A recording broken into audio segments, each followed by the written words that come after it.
আপনারা জানেন জান্নাতের মধ্যে একটা মাহফিল হবে, সেমিনার হবে। সেখানে আল্লাহ জান্নাতীদেরকে নিয়ে একটা মাহফিলের আয়োজন করবেন। জান্নাতি শ্রোতা হবে আর বক্তা হবে তিনজন। প্রথমে বিশেষ বক্তা হিসেবে থাকবেন হযরত দাউদ আলাইহিস সালাম। দাউদ আলাইহিস সালামের কুরআন নাযিল হয় নাই, দাউদ নবী কোনোদিন কুরআন পড়েও নাই।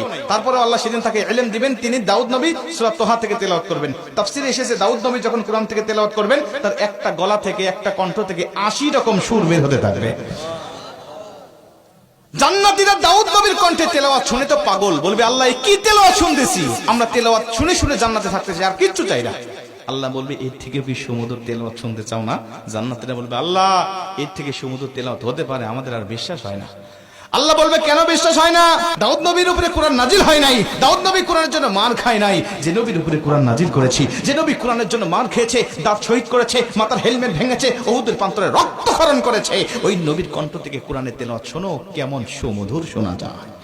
আমার নবী যখন সূরা ইয়াসিন থেকে তেলাওয়াত করবেন জান্নাতীরা তো পাগল হয়ে যাবে, বলবে আল্লাহ কোনো হুর চাই না, কোনো গিলমান চাই না, কোনো নাজ নিয়ামত, কোনো শরাব, কোনো ঝর্ণা, কোনো কিচ্ছু চাই না। আল্লাহ শুধু নবীর কণ্ঠে তেলাওয়াত শুনে জান্নাতে হাজার হাজার বছর আমরা কাটিয়ে দিতে চাই। আল্লাহ বলবে জান্নাতি এর থেকেও কি সুমধুর তেলাওয়াত তোমরা শুনতে চাও না? জান্নাতীরা বলবে আল্লাহ এর থেকে সুমধুর তেলাওয়াত হতে পারে, এটা আমাদের আর বিশ্বাসই হয় না। জান্নাতীরা কেন বিশ্বাস হবে না বলো? আমার নবীকে কণ্ঠ দিয়েছি আমি আল্লাহ নিজে, আমার দাউদকে কণ্ঠ দিয়েছি আমি আল্লাহ নিজে, কিন্তু আমার গলায় কত কণ্ঠ রেখে দিয়েছি জানো না? আমি আল্লাহ নিজের কণ্ঠকে ওজার করে এখন তোমাদেরকে সূরা রহমান থেকে তেলাওয়াত করে শোনাতে চাই। আমার আল্লাহ সেদিন টান দিবেন সূরা রহমান থেকে, আর রহমান বলবেন না, তিনি আনার রহমান বলে টান দিবেন। আমি রহমান, যে রহমানের কথা দুনিয়াতে তোমরা শুনেছো, যে রহমানের ভয়ে দুনিয়াতে পাপ থেকে বিরত ছিলে, যে রহমানের ভয়ে তাহাজ্জুদের রক্তে দাঁড়িয়ে চোখের পানি বিসর্জন দিয়ে নামাজ আদায় করেছো, যে রহমানের ভয়ে সারাটা দিন রোজা রেখেছো, যে রহমানের ভয়ে তোমরা সত্যের পক্ষে চলেছো, ওই রহমান আর কেউ নয়, আনার রহমান, আমি রহমান বলে আমার আল্লাহ সেদিন একটা টান দিবেন। আমার রবের টান শুনে জান্নাতীরা সেদিন হাজার হাজার বছর ধরে জান্নাতের মধ্যে বেহুশ অবস্থায় পড়ে থাকবে। আমার আল্লাহ তাদেরকে হুশ দিবেন না। জোরে কোন সুবহানাল্লাহ, আল্লাহু আকবার বলেন।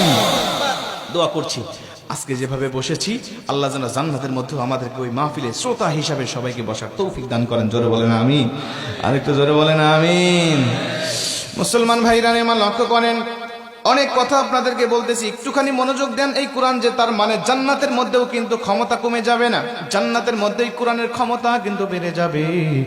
নবীজির জামানায় কোরআনুল কারীমের ক্ষমতা যেমন ছিল, নবীজির হাত থেকে, নবীজির জবান থেকে যখন মানুষেরা কোরআন শুনতো, আমার নবীজির সুমধুর কণ্ঠের কোরআনের তেলাওয়াত শুনে শুনে হাজার হাজার মানুষেরা কালেমা পড়ে মুসলমান হতো।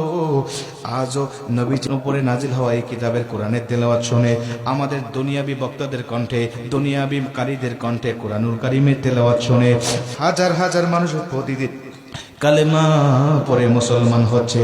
জোরে কোন সুবহানাল্লাহ।